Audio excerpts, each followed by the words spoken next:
Dearly beloved, we are here to talk about the movies. Thanks for joining us for episode 26 of The Movie Proposal. I am Skye Jitani. Joining me is Josh Lindsay. Hello. And Jason Rugg. What's up? Also known as that occasional guy.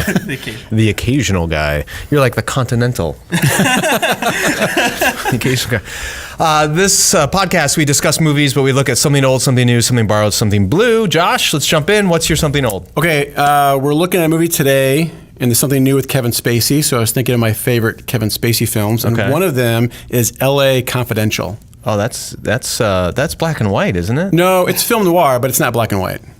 Okay, so I'm thinking of something else. Okay, Kim Basinger, Kevin Spacey, Russell Crowe, right? Several other big name actors. Danny DeVito, isn't he? Yes, yeah. Yes, Danny DeVito, 1950s. Big name, not big guy. That's right.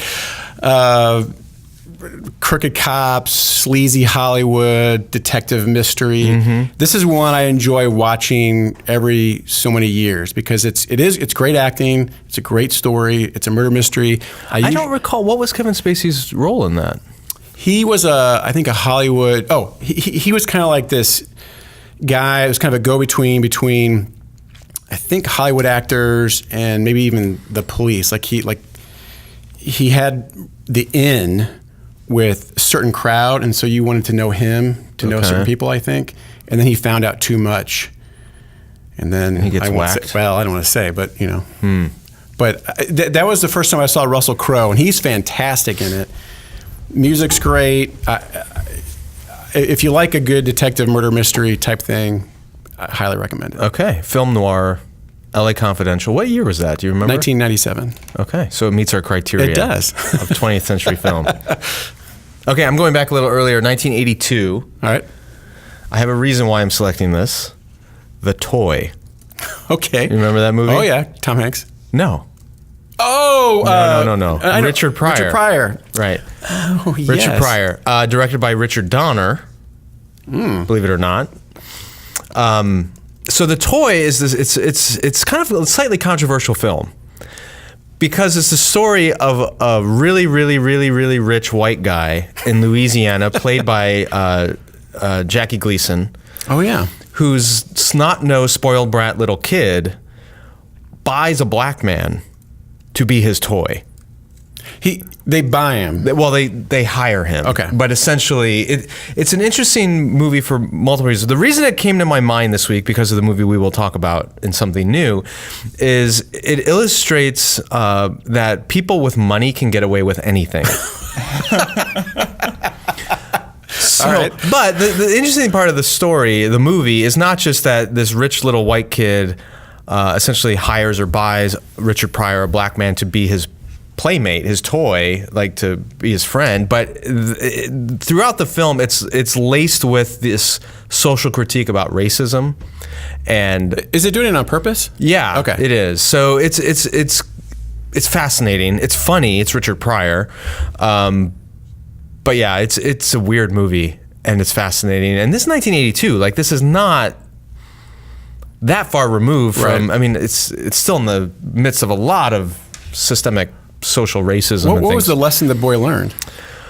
Well, it's really, Richard Pryor comes to realize that this horrible little brat is the way he is because his father's completely neglected him, and so Richard Pryor essentially teaches him how to be a kinder person. Okay, but it's also his father controls everyone. He controls the newspapers. He controls politicians. There's a whole Ku Klux Klan subplot in the thing.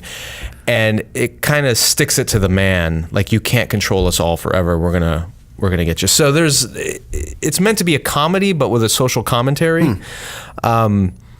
It's an interesting little time capsule into this tension back in the 1980s, where it was still okay to play up racial stereotypes, and yet at the same time it's trying to dismantle some of the systemic racism in the culture. So it's a really heady kind of piece, despite being a fluffy comedy.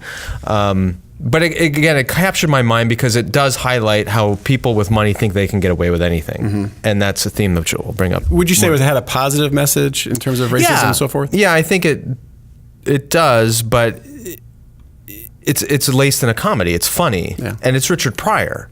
All I can remember is him falling all over himself on the giant toys in this mansion, and this kid's just laughing at him. And the kid tries to humiliate him over and over and over again. He thinks, he's like dumping buckets on him and stuff, right? He thinks he's like a clown that I can just do whatever I want to. And finally, Richard Pryor has enough and like walks out and forgets. But friends don't treat friends like that. That's the lesson. Exactly. Right. So it's about the common humanity, whether you're, regardless of your race or your economic status, things like that. The toy. Yeah. Man, that's an old one. Yeah. It is old. Okay, something new. We got this is kind of interesting because it's not a new release. It came out last year, and it wasn't a big theatrical release because it was produced by Amazon. Mm-hmm. So you can get it on Amazon Prime, I believe, that's where I saw it, where you can see it. So tell us about the film. Okay, so Elvis and Nixon, starring Michael Shannon and Kevin Spacey, and it's about the real life meeting of President Nixon at his peak in the presidency, meeting Elvis Presley at a comeback. So he's older, but he's got like a comeback, and he's selling out shows in Vegas and so forth. So I think it was December 21st, 1970. Sounds right. I think that was it. And it's something that you couldn't make up, where Elvis literally shows up at the doorstep of the White House with a note for President Nixon saying, I want to meet you. Right. And the goal is simply to get a narc badge, like a federal agent badge that he can just carry around with him. That's what Elvis wants. Right. Well, kind of. Right. That's what he says. And I was so intrigued because as I'm watching this, I'm thinking, okay, how much did they make up and how much was real? And it's amazing how much they did not make up. Right. So it's a fascinating story. It's a simple plot. It's not high suspense, high drama. It's just a simple comedy. And I really enjoyed it. But let me share my proposal with you. Yeah, let's hear it. All right. I propose that we need more Elvis and Nixon in our lives. Wow. Because I pretty much need less of both. Well, I'll tell you. What do you mean by that? Okay, here's what I mean by that. So this is just, I think today, as we're recording this, I saw a tweet. I don't follow Donald Trump's tweets at all, but I happened to see this one where he is disinviting Stephen Curry to the White House. Right. And that's so funny. I'm like, in a day and age where we need more unity and coming together. And here's this movie we're watching about this president who turned out to be this disgraced president meeting with this hugely famous person. Right, probably the biggest star in the world. Right. And they have this meeting, and good things do come from it in a way, right? And today, our current president is disinviting people. Well, okay, let's back up a second. Hold on, I want to tie this a little further. And then we can wrap it up. But also this morning, you and I had breakfast with our kids. We're doing this All Pro Dad thing. It's this breakfast once a month. So shout out to All Pro Dads. It wasn't just us having breakfast with our kids. That's true. There were 40 people there. And the lesson was on respect. And the actual lesson said that there are people you may not get along with, but if you meet with them face to face, you may find out you have a lot more in common than you realize. And in the movie, you saw that. You saw what Elvis and Nixon did have in common, which we can talk about. But today, our current president is all about not meeting with people and disunity and so forth. And so, anyway, I think we just need more meeting face to face. That's what I mean by that. Okay. So, Josh, this is what I love about you. All right. You are so positive, and you give people the benefit of the doubt, and you really want to see, the silver lining on things. That's great. The world needs you. However, go ahead. The story of Nixon and Elvis meeting each other is really a story of mutual exploitation. Oh, absolutely. Like, it wasn't just two very powerful figures, one in entertainment and one in politics, saying, hey, let's connect. No, I got it. Let's get to know each other.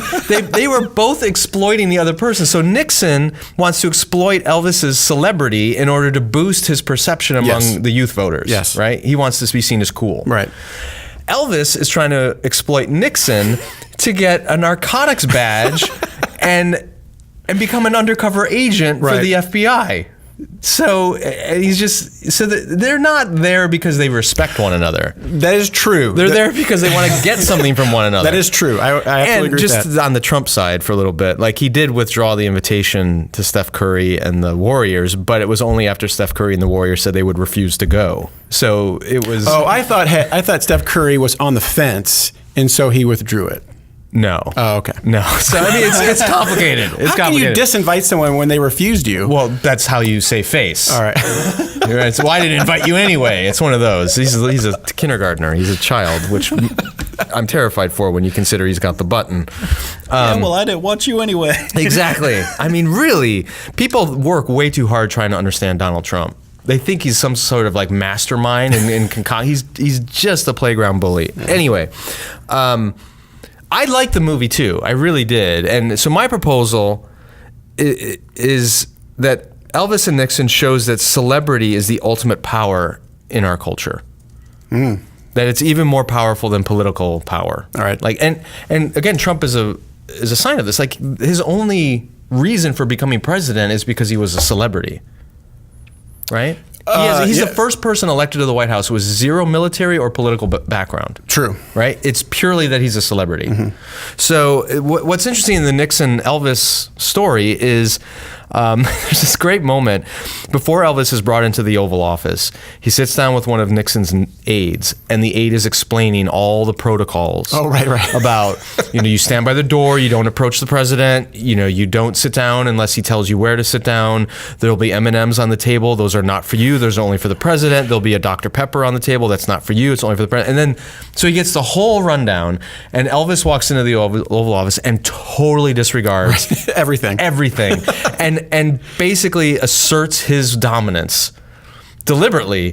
Eats the M&M, sits wherever he wants, does whatever he wants, drinks a soda. Right. Basically every step of the way he is telling Nixon, I'm more powerful than you are. Yeah. And Nixon submits. Like, he kind of rolls over. Right. He doesn't really know what to do. Right. And there's this sense of, this guy shows up at the doorstep of the White House, uninvited, unannounced, says, I want to see the president, and he gets in to see the president. Right. Because he's Elvis Presley. Exactly. So it's a fascinating show. Like, our culture is so deferential to celebrity. Even, like, bat beep crazy celebrity. Right? Elvis is certifiably crazy in this movie. He's at that point in his life where he's unhinged from reality. And even the president is going along with it. Like, that's nuts. It would be inconceivable if we didn't have a president who himself was a celebrity unhinged from reality. You know what I mean? Yeah. It's like Elvis and Nixon merged into one persona in our current circumstances. Well, in that same scene where Elvis is getting the protocol, they're doing the flip-flop where they're giving the protocol on this is what Elvis is going to do when he takes his glasses off, when he takes his coat off, this is what's going to happen next. And so they're giving the same spiel to the White House, which I thought was fantastic. Right. No, I enjoyed it very much. I think just as far as a movie goes, I love Kevin Spacey as an actor. He's great as Nixon. At first, when I saw him, I only saw Kevin Spacey, but the longer it went on, the more I saw a character of Nixon, and I just enjoyed that. I always struggle with that. Like, Kevin Spacey is one of the greatest impressionists of our age, right? Like, he can impersonate Johnny Carson, anybody, and he's brilliant at it, and I love him for it.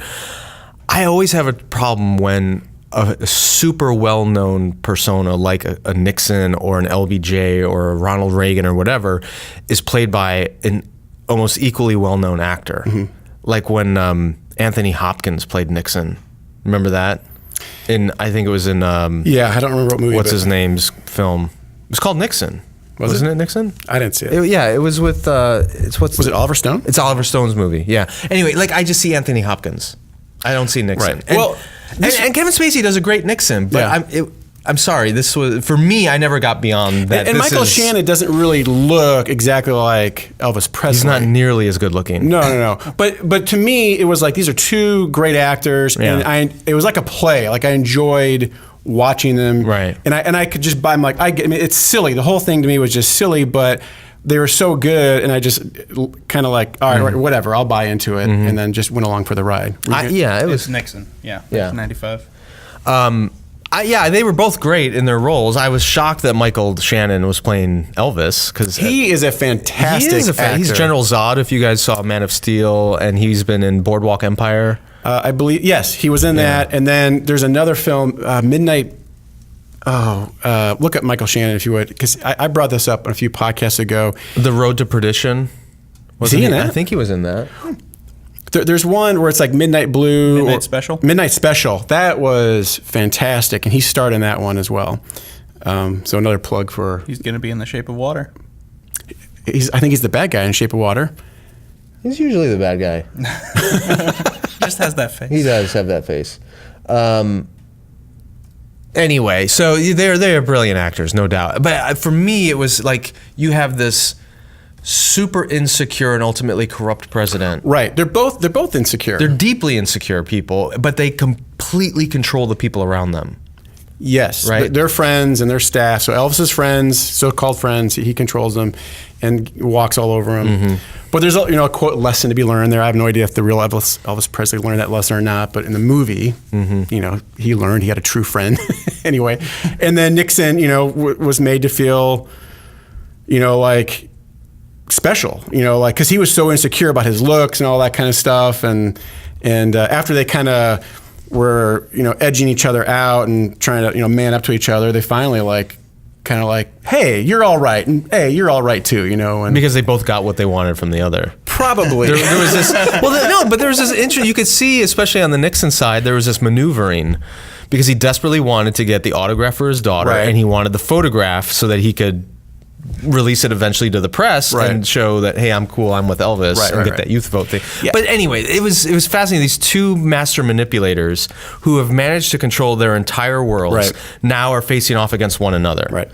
And it's I found it entertaining. Yes. It was a well-made movie. It was I liked it. Yes. Really, really liked it. And I'm not totally naive, I just want to say, but we do need more coming together. That's all I'll say. One other connection. A couple weeks ago, Amanda and I watched Florence Foster Jenkins. Have you seen that movie? I've heard of it. Okay, it's Meryl Streep and Hugh. Oh, she's like the horrible singer, right? Yes, she's the horrible singer. Hugh Grant. And it's a true story. It's set in the 1940s, and it's about this super, super rich woman in New York who's a patron of the arts. So she gives a lot of her money to musicians and theater, and it kind of funds a lot of that scene in New York City. She's also completely delusional, and she thinks she's a great performer, and she thinks she's a great singer, and everyone around her reinforces this delusion. It's like the emperor's clothes. Yeah. Everyone reinforces the delusion because they all rely on her money.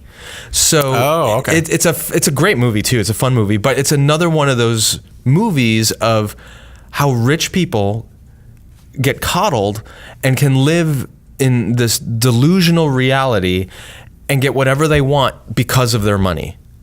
And that's why I mentioned the toy earlier, same thing. And you see that with Nixon and with Elvis. They're so powerful or so rich that everyone just kind of goes, okay, you want to be an undercover federal agent? Sure, you can do that.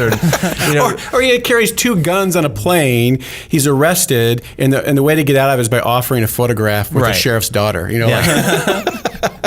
it's funny, like the one person or group of people in the film who won't capitulate is the Secret Service, right? They won't bend the rules in order to accommodate Elvis, and he's like, he hates them. Right. He just disrespects them left, right, and center because they won't let him take guns into the Oval Office. Right. Anyway, so it's just, we want to believe that all men are created equal, and we have this society where the law applies equal to everyone. But these kinds of films make you realize, no, actually, money is like, it's like mass. It's like it bends space and time. It bends gravity if you have tons of money in our culture or celebrity. Right. And anyway, Florence Foster Jenkins is a funny movie, but a poignant example of that. And it's ultimately, I think, sad because this woman can never know whether the people around her genuinely love her and care for her and are honest to her because her money clouds their vision so much. Right. So anyway, I recommend Elvis and Nixon. I do too. It's well worth watching. It's fun. Okay, we did something old, something new, something borrowed. What did you bring to? Well, there was the article from the Smithsonian about the real life meeting of Elvis and Nixon, which basically confirmed almost every plot point in the movie, which was fascinating. So you can just Google Smithsonian, Elvis and Nixon, and read the article. It's short, it's interesting. But one fascinating thing was the photograph of Elvis and Nixon is the most requested print from the Smithsonian. Because originally when the news came out that they had met, first of all, it was kept secret for a year. And then they released the news, somehow it got out that they met. By that point, no one cared. But years later, I don't know exactly when, the Smithsonian had the photograph, and there were over 8,000 requests for this photograph. And it's still the most requested. Yes. So I'm going to put you on the spot here. Yeah. All right, 20 years from now, what do you think is going to be the iconic photo with our current president? Oh my gosh. And so-and-so. Who would that be? Who would that be? Jason, you can play this game too. Well, first of all, you guys go backwards in time. In 1970, it was not normal for a president to meet with an uber rock star celebrity like an Elvis Presley. Like, there's a famous picture of Ronald Reagan with Michael Jackson, which is like two 1980s icons, right? That, there you go. That would never, like, that's strange and interesting and weird, but it was really the Nixon-Elvis meeting that set the precedent for that sort of thing. Okay. So that's what made Elvis Nixon so unique. It had never happened like that before. That was just the news. Today, you have politicians and presidents going on, the Tonight Show and late night comedy television. Like those things did not happen 40 years ago. Right. So I don't know. Like, I mean, we just live in an alternate universe now where we have a president who was on the cover of Playboy magazine. Really? Yeah, he was on the cover of Playboy back in the day. Wasn't his wife in it at one point? One of his wives, probably. I don't know. But yeah, so I don't know I don't think there's anything that's shocking anymore. I mean, who could he possibly meet with? An NFL football player. Why would that be weird? Oh, one of the guys taking the knee. Yeah, nowadays. Well, maybe. That would be weird. We'll know in 20 years. Right. Who would you want to see him meet with? I particularly like this photo of them because it kind of looks like they're having a rap battle. This is Hillary Clinton and Trump debating. Or they're having a duet. Oh, they do, yeah, it looks like they're singing to each other. Yeah. All right, sorry we can't share that with the listeners. Right, okay. So yeah, I looked, actually, as soon as I finished the movie, I started Googling how much of this is accurate. Right. And I found that article, the Smithsonian article, along with some others who, you're right, confirmed that a heck of a lot of this film is absolutely accurate. I really thought they made up the part where he walked up to the gate at the White House and handed them a note, but that really happened. And they have a picture of the note. Yeah. It's great. And he wrote the note on the airplane to Washington. That's one of my favorite lines where Elvis says to the president, I wrote this on the airplane, and he says, yeah, I can tell. Yeah, it's all like scratched out. And I mean, Elvis was so crazy. And the fact that he wanted to become an undercover agent to rat out drug dealers and users for the FBI when he himself at that time was already using drugs. Like, it was kind of nuts. Right. And the fact that he thought he could, mix in with a crowd and not be seen, because he said, I've been in 30 movies, so I'm an expert in makeup and disguise. Yeah, when he was talking about that, I thought at first what he was trying to say is, hey, as Elvis, no one would suspect that I'm actually an undercover agent, so I can get into these places. Right, but he was saying, no, I'm not going to go in as Elvis. I'm going to disguise myself, despite being the most famous person on the planet. Right. I'm going to, and Elvis is not exactly an ordinary looking guy. No. Like, and so either he was convinced of that, he was convinced he could do that, or he was convinced he could convince other people that he could do that. Either way, it's crazy. He's crazy. He was crazy. And the fact that the president just goes along with it, again, shows the power of celebrity. He actually got the badge. That was my other favorite part. Every time they ask for identification, he just shows a badge. Yeah, from some county in Tennessee. Yeah, some sheriff badge. All right. Something old, something new, something borrowed, something blue. All right, I have two things. Okay, and this is a shout out to a listener, Wills022, if I got that right, does not like the phrase, I'm going to have to say it, blue chunks. He's requested that we say what instead? Blew it. Something blue. It blew. Anyway. I'm sorry, Will002. So the bad blue, the not so good blue, was a trailer for Peter Rabbit. Peter Rabbit? Yes, yeah. Sony Pictures, which, by the way, I think I have some former coworkers who work there. Animation looks great. Story looks terrible. It starts out, Peter Rabbit's in his little blue coat, looks cute, sweet music, sweet narration, and I knew what was going to happen. It was going to take this sudden shift into hip hop or just rock, and it was going to be this tough guy, Peter Rabbit. And sure enough, it was. It was he's this cool guy. Does he turn into the rabbit from Monty Python's Holy Grail or something? No, but he's like a college frat boy, because they go into Farmer McGregor's house and they have this party and they get caught. And it's very what was the one with Jim Belushi? Animal House. Animal House. That's what it was. That'd be appropriate. Right. And so it looked terrible. On the flip side, what blew my mind was another trailer for an animated film, is Wes Anderson's Isle of Dogs. Isle of Dogs. Cannot wait. Oh my goodness. So it's stop motion animation. Here's who's in it. Scarlett Johansson, Bryan Cranston, Tilda Swinton, Edward Norton, Bill Murray, Frances McDormand, Jeff Goldblum, Harvey Keitel, F. Murray Abraham, Ken Wantabe, and Yoko Ono. Yoko Ono. Yes.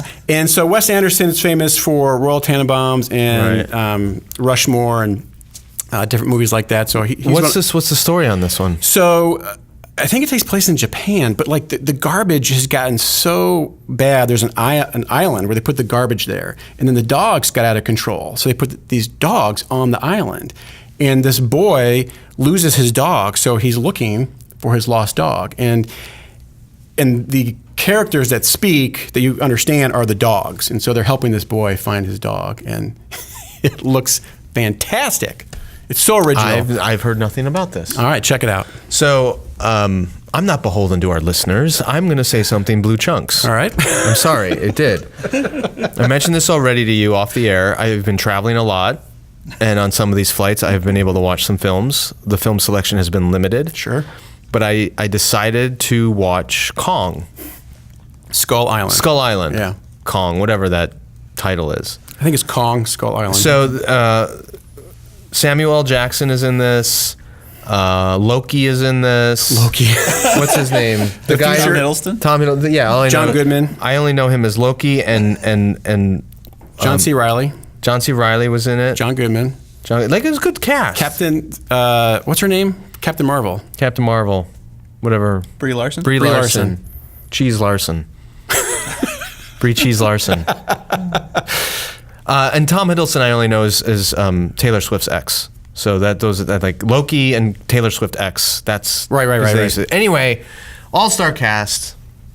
What a horrible movie. Like, okay, they're in these. It's set during the Vietnam War era, and they're flying all these helicopters through this storm to Skull Island because they're going to investigate this uncharted territory, whatever. They're flying, 20 helicopters, and they come around this mountain, and there is a gorilla the size of the Empire State Building, right? I mean, this is way bigger than any King Kong in the past. Yeah. Like, it used to be King Kong climbed buildings, and now he is a building. Like, he's just good point. Massive thing. Yeah. You're in a helicopter. Turn around. You can turn around, but they keep going, and then the gorilla starts knocking them out of the air and throwing trees at them like darts, and they just keep going. And then the movie turned into this scene after scene of unknown giant creatures. Giant spider, giant water buffalo, giant lizard, whatever, giant thing. There's made up, like... Right. Yeah. And how they can kill people in unexpected and gory ways. That was pretty much it. Yeah, escape from the island. And I'm sorry, I never quite got why they didn't kill Kong. Like, why not kill him? They were killing everything else around there. I think he rescued him, didn't he? Yeah, but they were beside. Get the heck off the island! I don't know. The whole thing was so dumb. It was so dumb. I will say this: I saw it with my kids in the theater, and yeah, I'm not gonna say it was a great movie, but it was. I thought on the big screen we were entertained. My kids, in fact, asked to watch it again. I didn't watch it a second time. But here's what's interesting: that movie has one of the best trailers ever. They did something because they came out with a trailer. It wasn't so good, and then they came with this one, and it reminded me of Baby Driver, where it was just the way it was cut with the music and the beats, and it got you jazzed up. And you're like, "This is good," So I'm like, "I want to go see this." And so I got fooled, but I still had a good time. And well, even there, like the opening scene of the movie is a flashback to World War II. Yeah, where there's an American and a Japanese pilot who are each crash land on this island, and they're fighting each other. Right, and then Kong shows up. So. They basically, your biggest reveal of the movie is Kong, but they do it in the first 5 minutes. Like there you go. You have the giant gorilla. He's done. But usually the complaint is that the big reveal isn't until like you're halfway into the movie. Yeah, but I don't. it didn't have to be either or. Yeah. Like, I don't know. Well, get ready because the sequel's coming out, Kong versus Godzilla. So buckle up. I hate these. Now everything has to be a cinematic universe. That's right. But don't see it. Just don't reward this behavior. Well, did you guys know about the whole Twitter rant the director went on? No. Do you guys know what CinemaSins? I've heard of it. Yeah. Their YouTube channel, they basally go through and say, "Oh, that's wrong, that's wrong, that's wrong," and they have a sin counter. Right. Ding, ding, ding. Oh, I have seen that. Yeah. They did one for Kong Skull Island. Okay. And the director went on a rant that I want to say was at least 50 tweets long about CinemaSins, like just attacking them for attacking him. Oh, okay. But they attack everybody. And so They do this even good films. They do this too. Yeah, they do it with every film. So it was very interesting. Cinema Sins. He's a little thin-skinned, huh? A little bit. Little bit. All right, well, let us know what you thought of any of the movies that we discussed today. You can get us on Facebook, Twitter, wherever. What did we do? The Toy. You did L.A. Confidential. Yes. We talked about Elvis and Nixon. Smithsonian. The Smithsonian article. You had, what was your movie Peter again? Rabbit trailer and Isle of Dogs trailer. And Kong Skull Island. We will be back next time with another new movie to discuss. Hopefully something that may actually be out in the theaters. There's been a little lull. I have a big international trip coming up, which means I'm going to be watching a lot of movies on my flight. Fantastic. So we'll see what comes of that. Do you have anything you need to plug? No, but I do. Well, just I want to say thanks to Chick-fil-A and All Pro Dad because great organizations. Check those out. They helped us with the meeting with our kids this morning. Lots of fun. And I guess you said how they can find us, right? I'm at JQ Lindsay on Twitter. And I'm at Skye Jatani. Good luck spelling that on Twitter and Facebook. Be sure to check out my new book, What's Wrong with Religion, available on my website, skyjatani.com, or on Amazon, both as a softcover and Kindle book. It's going really well. Continue to check it out. We're possibly going to create a small group curriculum based on it because a lot of churches are talking about using it in schools for small group use. I have a new book coming out pretty soon in a couple weeks, mostly for church leaders and pastors, called Immeasurable, Reflections on the Soul of Ministry in the Age of Church, Inc. So if you or a church leader you know, or somebody who's kind of dissatisfied with the way the church is operating, looking for some help, that book might be the one for you. That'll be out, I think, October 3rd. You can pre-order it now on Amazon or from my website. So check that out. And thank you guys for watching another episode or listening to another episode. Until next time, you can kiss this podcast goodbye. I read your letter. I wrote it on the plane. I could tell.